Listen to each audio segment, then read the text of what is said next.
السلام علیکم۔ چند دن پہلے جنگ میں خبر آئی تھی کہ ایک اماراتی کھرب پتی نے غزے کی تعمیر نو کا منصوبہ پیش کیا ہے۔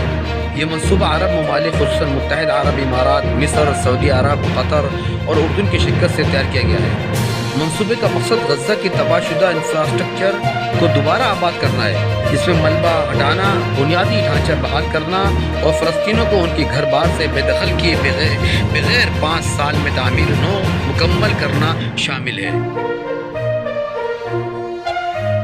یہ منصوبہ غزہ میں لاکھوں نوکریاں بھی پیدا کرے گا اور اسے جدید خود مختار فلسطینی علاقہ بنانے کی ضمانت دیتا ہے۔ تجزیہ: سب سے پہلے تو ان کا جواب ہے جو لوگ کہتے ہیں کہ عرب کچھ نہیں کرتا۔ یہ منصوبہ امن اور استحکام کی جانب ایک اہم قدم ہے جو فلسطینیوں کی زمین پر ان کے حق کو تسلیم کرتا ہے اور امریکی صدر ٹرمپ کے متنازع بے دخلی منصوبے کے مقابلے میں ایک متبادل پیش کرتا ہے۔